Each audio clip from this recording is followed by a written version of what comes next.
Right, friends. Good morning, everyone.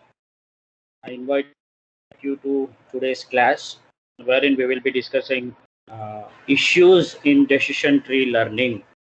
Right. So this is also an important topic, friends. Issues in decision tree learning can be asked as a short answer question, part A question. Right. Construction of decision tree can be asked as a part B question or essay type question. Right. So this is the last topic of this unit, and the next unit is artificial intelligence. Yeah, let me share my screen.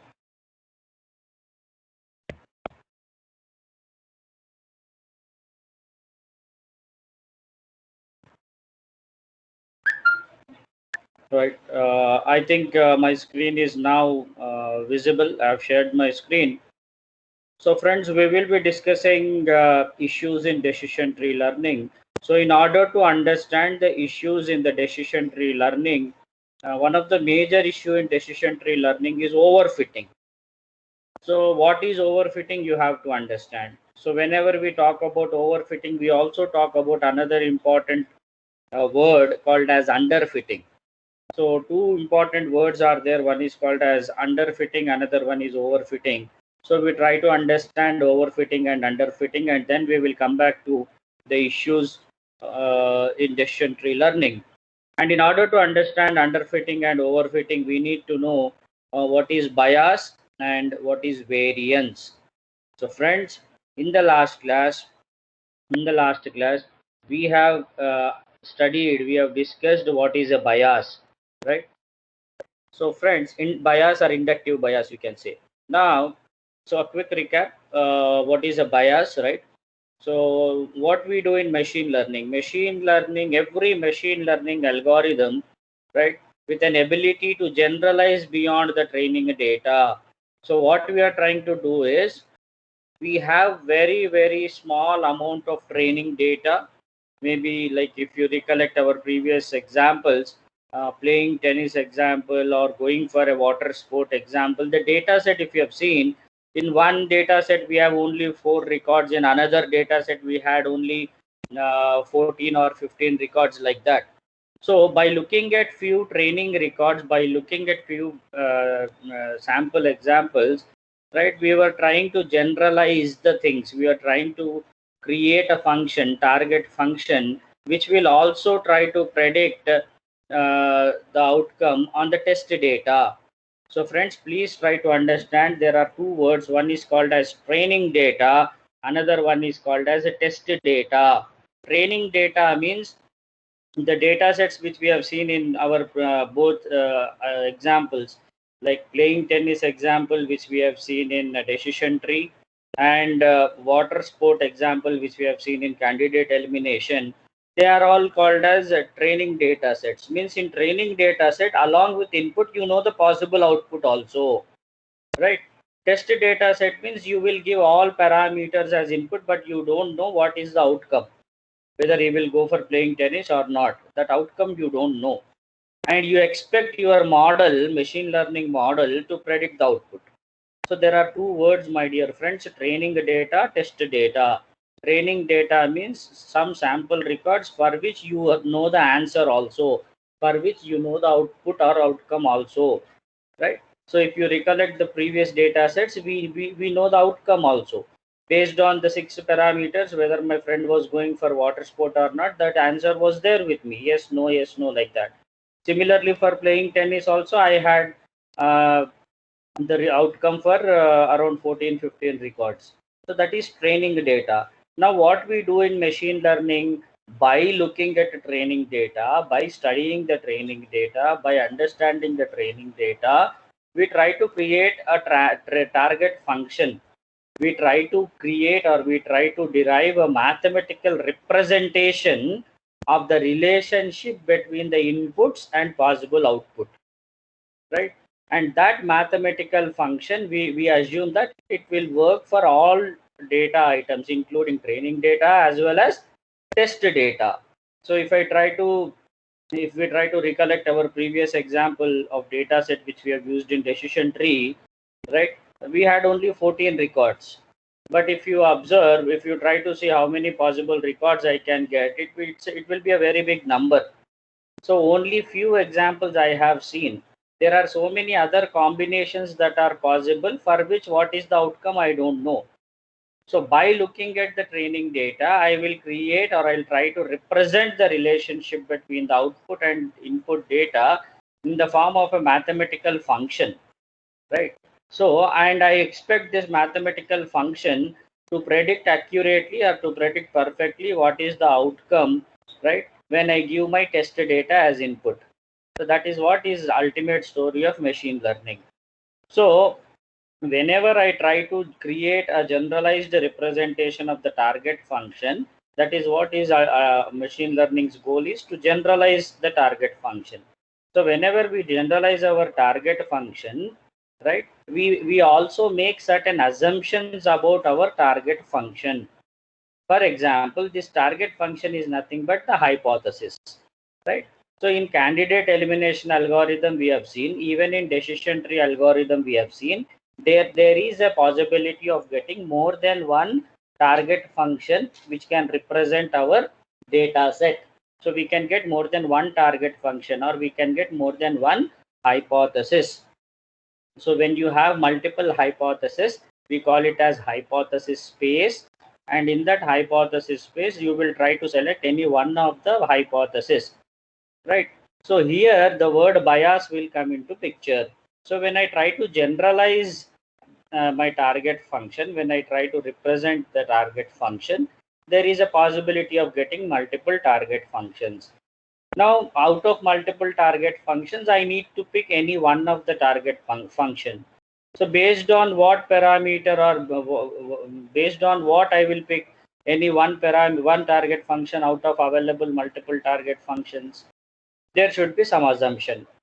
So that assumptions which I am making, the reason which I am finding to select a particular hypothesis from a set of hypotheses is called as bias, right? To explain you clearly what is bias, I gave you an example in the last class, right? I wanted to replace Shikhar Dhawan, who is my opening batsman. He was injured, and I wanted to replace Shikhar Dhawan with another opening batsman.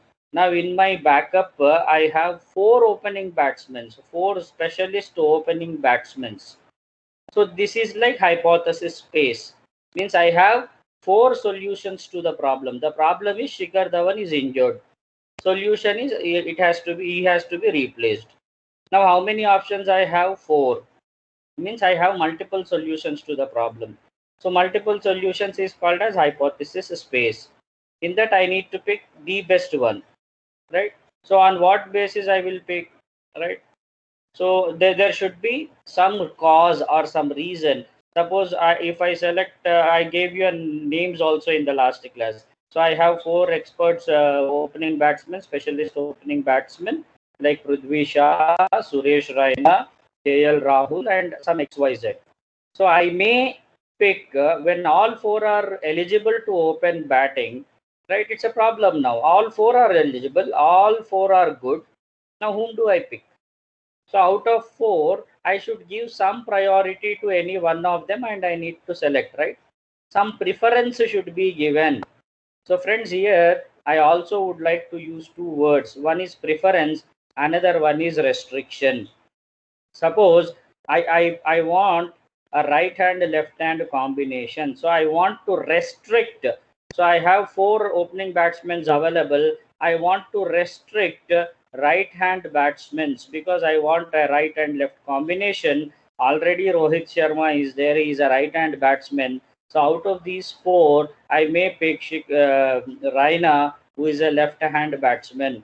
So when I make some assumption, when I make some what we say, there should be some reason. Out of four people, I need to pick one. So there should be some reason behind it. That is called as bias, right? Inductive bias. That is called as bias. And if that reason, which that assumption which I made, it can be correct or it may not be correct. So if that assumption is not correct, then it is called as error. Error caused by bias, so it is also called as bias error. I thought Raina is a left-hand batsman, and the right-hand left-hand combination will be difficult for the opposition bowlers to handle, and I picked Suresh Raina. Unfortunately, Raina failed, right? And team has lost the game. So what was the mistake I have done? My assumption like right and left combination will help my team. That assumption was wrong. It is error. So bias means the assumption which I make is bias. If that assumption is incorrect, it is called as bias error. So bias we have discussed and we have spent a lot of time in the last class, and we have uh, I think every one of you have understood what is bias. Bias or inductive bias, both are same. Now, apart from bias, there is one more word called as variance. So, friends, bias is the assumption made to select a hypothesis from the hypothesis space. So, that is called as bias. Now, what is variance? Variance is the change in the estimate of the model. Variance is the change in the estimate of the model when the training data is changed. Right? What do you mean by this? I'll give you an example. Suppose I have training data. Suppose I have training data with 50 records, right? And I'm trying to create a machine learning model. So I got some machine learning model after training the model with 50 records. Now suppose someone added 100 records to it. My data set has changed, or maybe instead of the 50 records which I have used to create the machine learning model, now those 50 records are replaced with some other 50 records, right? So again I create a machine learning model. So when I generate the machine learning model on the second data set, so first 50 records were different, second 50 records there is some difference in the first data set and second data set. Now again I create a machine learning model. So obviously when there are some changes in the data set, the machine learning model which is generated will also be little bit different, right? Will you accept with me? There is some training data. I created a machine learning model by using that training data. If there are some changes made in the training data, even the machine learning model will also change. Do you accept this or not? Please let me know in the chat box. Please let me know.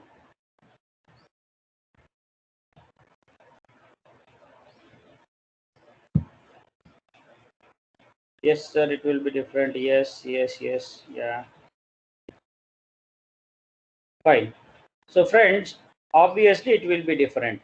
Then comes the question, how much it will be different? How much variation will be there? How much variation will be there? That measurement is called as variance.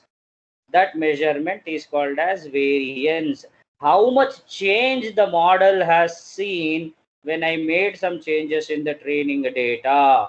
How much changes occurred in the machine learning model when I have changed my training data? Changing the training data means existing 50 records, right, might have been modified. The values of those 15 records might have been modified, or those 15 records will remain like that. 50 records will remain like that. I may add another 50 to it. So instead of 50 records, now I am training my model with 100 records. Even this is also a change in the training data. Previously there were 50 records, now I have 100 records. So change doesn't mean that only when you modify the values. If I add something new to the data set also, it is change only. So when I make some changes, when we introduce some changes in the training data, how much variation can be seen in the machine learning model? So that difference in the machine learning model, right, which I am getting on my old training data and the new training data, so that difference in the estimate or that difference in the model is called as variance. Is it clear, my dear friends? What is variance? Is it clear? What is variance? Is it clear to everyone? Please let me know. I want everyone to respond. I want everyone to respond. Only one or two people typing in the chat box is not encouraging. I want everyone to respond. Yeah. 514, yes, sir. 5D5, yes. Okay. Fine. So I hope the word variance is now clear. So what is bias? We know. What is variance? We know. So bias will come when we create the machine learning model. In order to create the model, we have to make certain assumptions, right? Suppose whenever we try to create a machine learning model, we may get multiple options, we may get multiple hypotheses, and from that we need to pick one hypothesis. So during that point of time, a bias is introduced by you, and if that bias I'm sorry, and if that bias which you have introduced, right, it may be good or bad, means it may what will happen is the assumptions which you made can be incorrect. So if your assumptions are incorrect, then the bias will cause error also, right, which is called as bias error. Similarly, variance means amount of change that can occur in the model when there is a change in the training data is called variance, right? Now bias and variance, if these two words are clear, then only we can go for, then only we can move forward and we can discuss underfitting and overfitting, right? Underfitting and overfitting are two important concepts, my dear friends. Underfitting and overfitting. In order to understand underfitting and overfitting, one should know what is bias and what is variance, right? So since we have discussed bias and variance, let us move on to understand what is underfitting and overfitting, right? So here there is one important point, the third point: high variance may lead to overfitting. High variance means when there is some change in the training data, there is a huge amount of change in the machine learning model, right? That is called as high variance. And if there is high variance, it may lead to overfitting. So what is that? We will try to understand. We will see what is underfitting and overfitting. Underfitting and overfitting. Underfitting, when we use the word underfitting, a machine learning model is too simple to represent all relevant characteristics. A machine learning model is too simple to represent all relevant characteristics. So when our machine learning model is very, very simple, and when it cannot cover all possible outcomes of the training data, then we say the machine learning model underfits. So underfitting means it is too simple to represent all relevant characteristics, right? In whenever there is underfitting, what will happen is there will be high bias. So what is bias? We know now. So the assumptions which we make is bias, and if it is incorrect, then we get some error which is bias error. So when there is a underfitting in the model, when the machine learning model is underfitting, or when it is underfits, when the model underfits, right, there will be high bias and low variance. High bias and low variance. Another important observation is whenever the model underfits, there will be high training error. There will be high training error and high test error. Training error means the errors which you got on training data. Test error means the errors which you got on testing data. Both will be high if the model underfits. Both will be high if the model underfits. For underfitting, I will give you an example. Please listen carefully. Please listen carefully. I'm going to give you an example for underfitting. Suppose, friends, just imagine I wanted to construct a machine learning model. I want to construct a machine learning model for house price prediction. I want to create a machine learning model for house price prediction. House price prediction means if you give some parameters, right, what will be the expected house price in that area, right? My model will try to predict. So what I have done, I have created a machine learning model. To create a machine learning model, what I need training data. I'm sorry. Yeah, to create a machine learning model, I need training data. I need training data. Now just imagine in my training data, I have I have 150 records. How many records? 150 records. In first 50 records, if you observe, most of the all 50 records, first 50 records, they belong to pure urban area records. Means like areas like Kukatpalli, KPHB, LB Nagar, Secunderabad, right?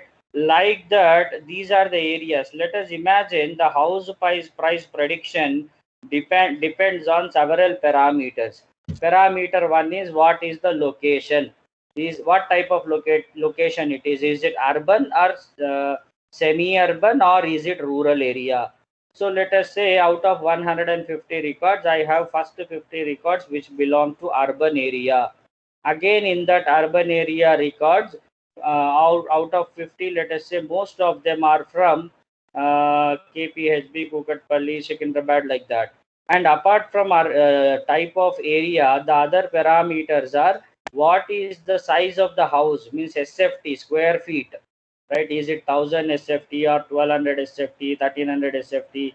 So that is called as the size of the house.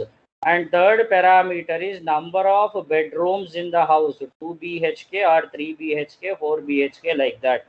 Another parameter is proximity to what we say shopping. Proximity means how close I am to shopping malls. So that is another parameter. And let us say the fourth parameter or the fifth parameter is what is the air quality index. Air quality index means air pollution value. Suppose if you take air quality index in Delhi, it will be very high, means a lot of air pollution. In Hyderabad also, if you go to high tech city, KPHB, Kukatpalli kind of places, the air quality index will be very high, right? If you take Vanasthalipuram or any other BN Reddy Nagar, it will be relatively less. So like that, there are so many parameters. What is the house type, location type, urban or semi-urban, size of the house, and what we say air quality index, how close it is to shopping malls, and how close it is to educational institutions, how close it is to IT industry. Like that, there are several parameters, right? So air quality index, etc., etc. So out of all these parameters, let us say my 50 records are from urban area, first 50, second 50 are from semi-urban area, and the last 50 are from rural area. Okay, fine, we can say all my records are equally distributed. But again, in urban area or semi-urban or even in rural, if you look at the records, let us say out of 150 records, 120 records are belonging to 3 BHK portions. 3 BHK portions. 150 belong to 3 BHK. Out of 150, 120 records belong to 3 BHK. Right. And out of these 120 records, which are where the number of bedrooms are 3 BHK records are 120. Out of these 120, right, the parameter which is called as air quality index, let us say it is greater than 5. Greater than 5 means reasonably good amount of AQI, right? So like that, if out of 150 records, 120 records are talking about 3 BHK portion, now tell me how well my model can predict if you are asking my model any house price for 1 BHK portion, right? Out of 150, 120 are examples of 3 BHK. Remaining 30, it includes 2 BHK, 4 BHK, 1 BHK, right?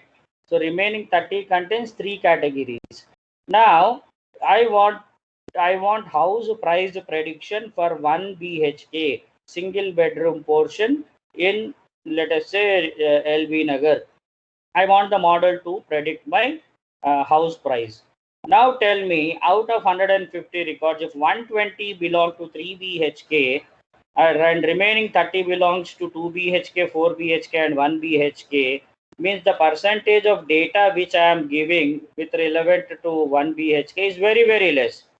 Now tell me how accurately my model can predict house prices for 1 BHK, right? Do you think the accuracy will be good? Do you think the accuracy will be good? Do you think the accuracy will be good? Please respond.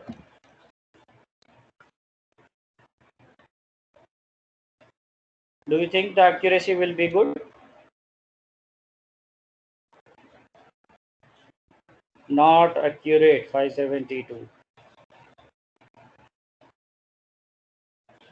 Any other response?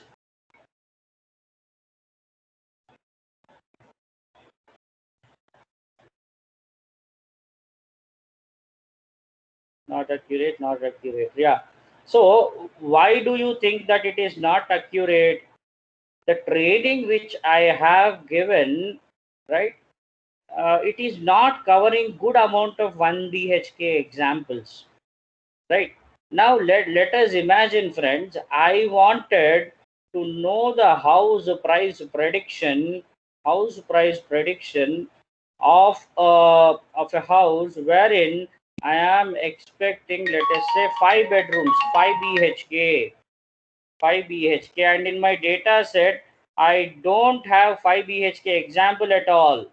In my data set I don't have 5 BHK example at all. Means my model don't know that there exists another option called as 5 bedrooms, 5 BHK.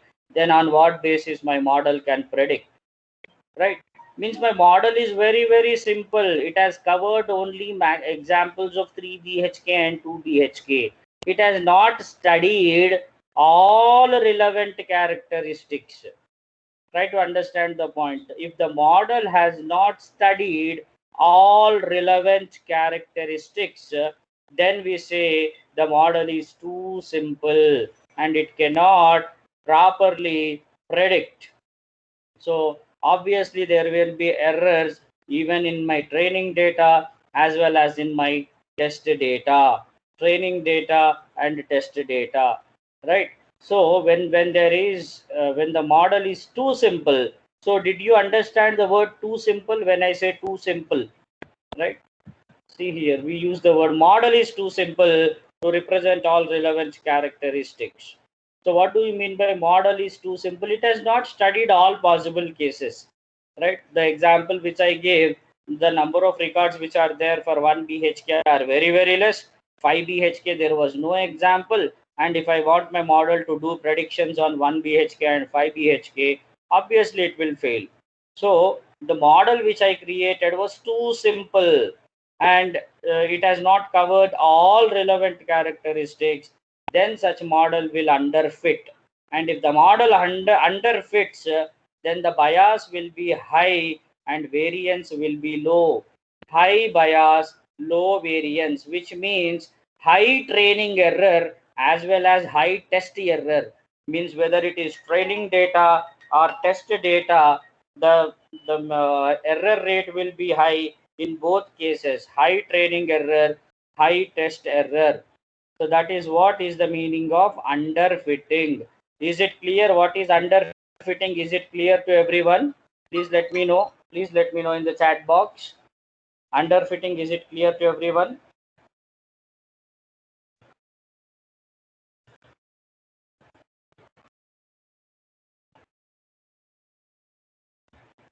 Yeah, there is a doubt. That's great. I'll be very happy if our session is interactive. If you ask questions, right, that's great. Sir, if the records are less, not covering all possibilities, we can say it is, yeah. If the records are very, very less and they are not covering all possible cases, they are not covering all possible cases. I just told you, 5 BHK is also a possibility, but in my record that 5 BHK was never covered, right? Another example, if you observe, even in our water sport example, right? This parameter, first parameter, we have seen sunny and rainy, right?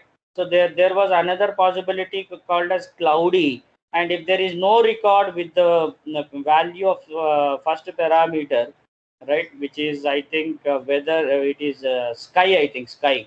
So if that parameter's value, if your training records contains only sunny rainy like that, you have never seen an option called as cloudy, and all of the sudden if you try to test your model by giving value of sky as cloudy, model says, what is this, I don't know, right? So what machine learning model will do, it will not say I don't know, it will try to predict, obviously that prediction will be inaccurate, right? So what you told is right. If the records are less, not covering all possibilities, we can say it is underfitting. Yes, absolutely, right? So shall we move on? I think it's clear. 572.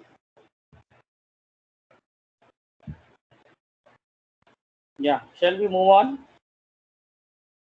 We'll go to overfitting. We'll go to overfitting. Yeah, that's great. Overfitting. Model is too complex and fits all irrelevant characteristics. If you observe, it's like quite opposite, right? Underfitting model is too simple and it is not covering all relevant characteristics. It is not covering all relevant characteristics, that is underfitting. Now overfitting means it is too complex and it is covering, right, irrelevant characteristics also. Irrelevant characteristics in the data, right? If the model is too complex and if it covers irrelevant characteristics in the data,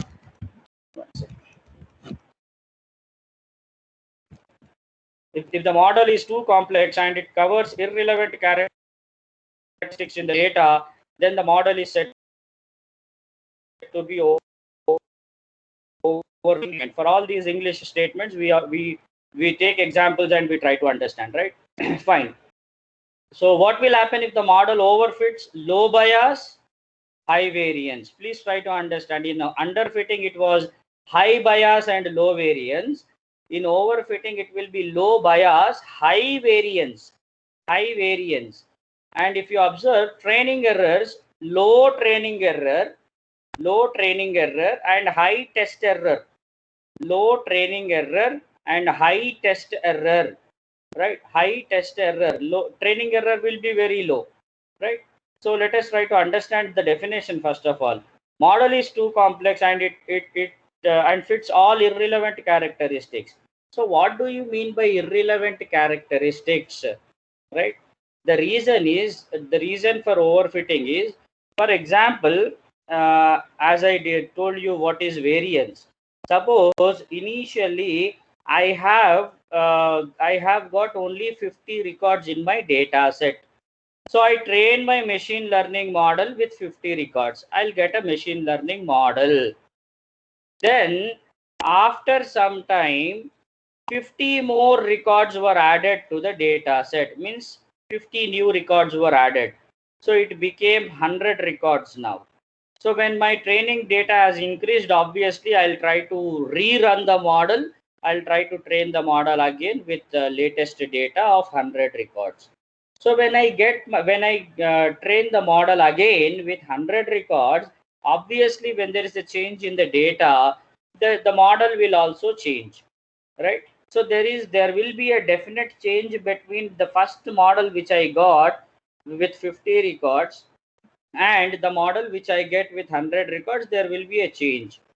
Now what happens in machine learning is, now the model, what it assumes is, whatever change I am noticing in first model and second model, whatever changes are coming, it will think that even these changes are important and these changes are also need to be learned.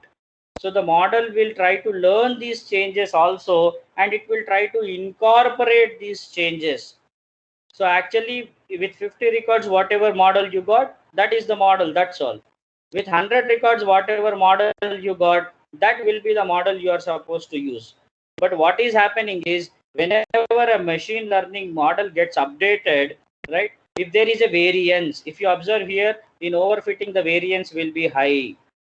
High variance means when there is a huge amount of difference between first model and second model. With 50 records you got a model, and with 100 records you will get some changes in the model. If those changes are very high, then such machine learning models are said to be overfitting.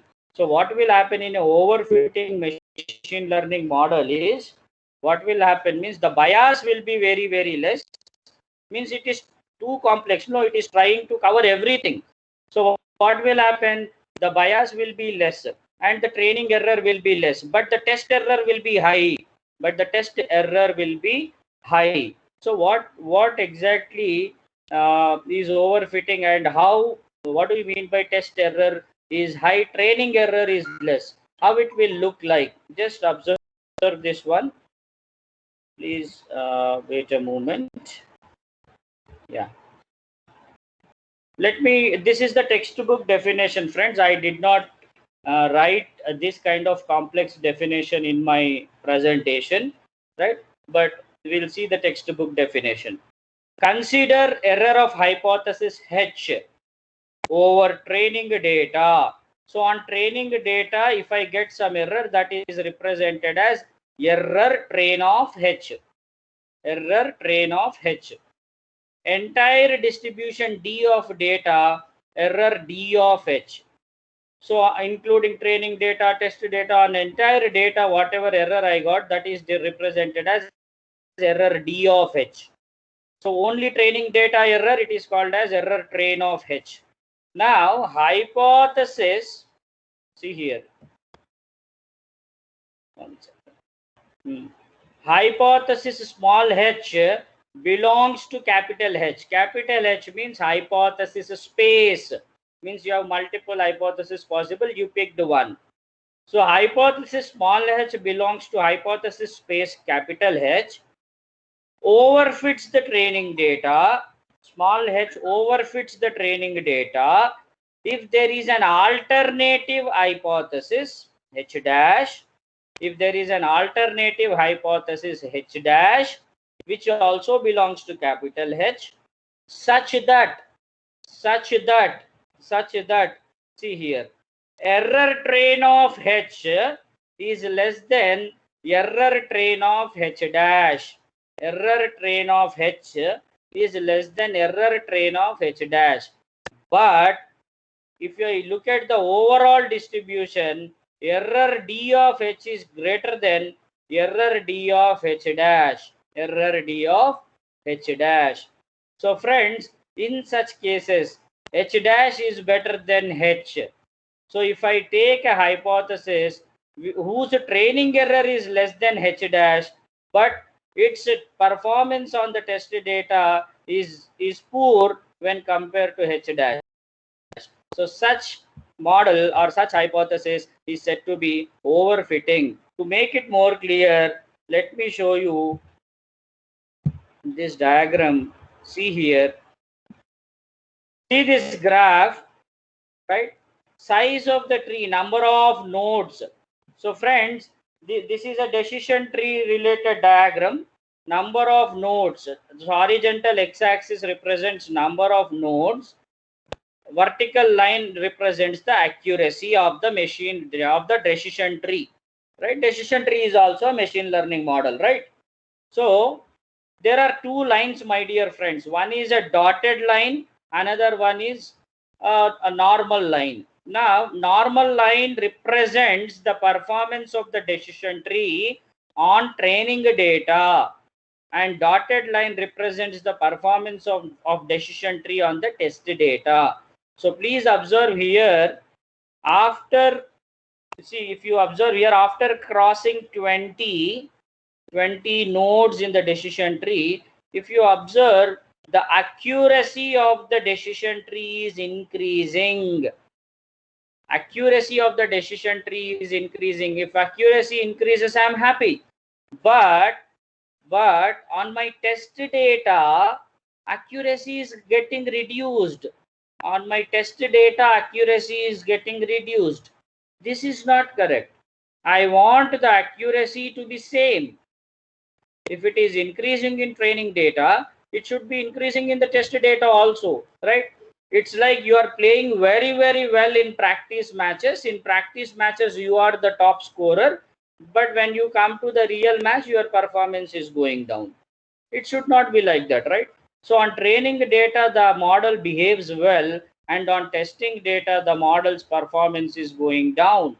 So if this kind of thing is noticed, then we call like it is overfitting. And friends, one of the important issue in decision tree learning is decision trees are prone to overfitting problem. Overfitting problem. So what is overfitting? I hope it is clear. Overfitting means there will, on training data, the performance of the model will be good, and on test data, the performance of the model is very, very poor, right? So this kind of graph you will get. So on training data, it is increasing. On test data, it is slowly reducing, right? So what I need is, I want a model which will perform well equally on the test data also. And in decision tree, this is one of the major issue. So our topic was issues in decision tree learning, right? So coming back to issues in decision tree learning, this was our actual topic. In order to understand these issues, the word overfitting will come into this. So I have discussed what is overfitting and underfitting. Whenever we talk about overfitting, we should also talk about underfitting. And in order to understand overfitting and underfitting, we should know bias and variance. So all these terms are interrelated and connected. So we have discussed them. Now coming to issues in decision tree learning. The very first issue, how deeply to grow the decision tree.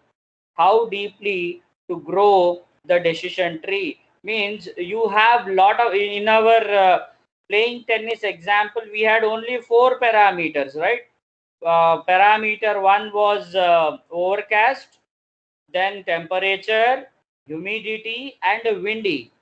So based on 4 parameters, we have constructed a decision tree. If the number of parameters are more, and if each parameter has got multiple possible values, then the tree will become very, very complex. Then comes the question, when should I stop constructing the tree? Right? How deeply I should construct the tree, and when do I stop? So that itself is a very, very important issue. And handling continuous attributes, friends, there are two important variables. One is called as continuous variable, another one is called as discrete variable. So in the beginning of decision tree, I told you what is a discrete variable, means for which there are limited and predefined possible values. For example, if you take what we say, uh, humidity can be high or normal. That's all. These are the only two possible values for humidity, high or normal. Similarly, for overcast, it can be sunny, it can be rainy, or it can be cloudy, something like that. So if a variable is taking predefined values, that to limited number of predefined values, then it is called as a discrete variable or a discrete attribute. And decision trees work well with discrete attributes. If you observe overcast, in our previous example, the decision tree which we have constructed, overcast was a discrete variable, only 3 possible values it will take. Similarly, temperature, it was taking 2 values. Humidity was taking only 2 values. Windy was also taking 2 values. So they are all discrete variables. So instead of discrete variables, if you have some continuous variables, what you will do? Or in many data sets, what will happen is you will have combinations of continuous variables as well as discrete variables. For example, if I want to generate a machine learning model which will predict the performance of my students, or which will predict the performance of my employees, in that case, what kind of data I will take? My employee number of days he is present, his years of service, what kind of results he got, what kind of feedback he has got, how many papers he has published. Like that, I take data from my employees. Now, if you and marital status of an employee, based on certain parameters, I will decide how much percentage of pay hike should be given. Let us assume this is the machine learning model which I want to construct. In that, if you take the attribute married, how many values you will get?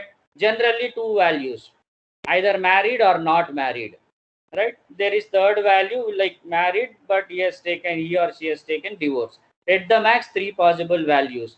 But if you take age, for age, is it a discrete variable or continuous variable? It's a continuous variable, right? You cannot go to 37 years. Suppose today you say your age is 35. Tomorrow it cannot become 37. Until unless you don't cross 36, you can't go to 37. Age is a continuous variable. Marital status, married or not married, it's a discrete variable. Gender, it's a discrete variable. Salary of an employee, it's a continuous variable.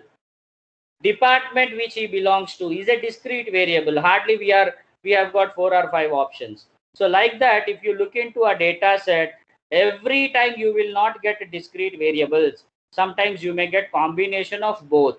In such cases, there is no rule like if there are continuous variables, don't use decision tree. We can use decision tree, but how you will handle continuous variables, that is one challenge. Third point, how do you handle missing values? Missing values means when I collect data from people, in some cases I may not find the data. For example, if I am asking my employees like, sir, what is your date of joining? Out of 1000 employees, let us say 900 people have given their date of joining, remaining 100 people told like they don't remember. So in such case, we use the word missing values. So if you have missing values, you can't write any date of joining as per your choice, right? So what you will do, you have to handle missing values. So how do you handle missing values? That is an important issue. Another important issue is, how do you handle attributes with a different cost? This is an important point, my dear friends. How do you handle attributes with a different cost? Different cost means, in our previous example of decision tree, we had 4 parameters: overcast, temperature, humidity, and windy, right? Now for each and every parameter, there are some possible values, but we did not say like every parameter has got some weight, some importance. Suppose if the temperature is high, irrespective of the remaining parameters, I'll not go to play tennis. Means I am giving excess weightage, more weightage to temperature.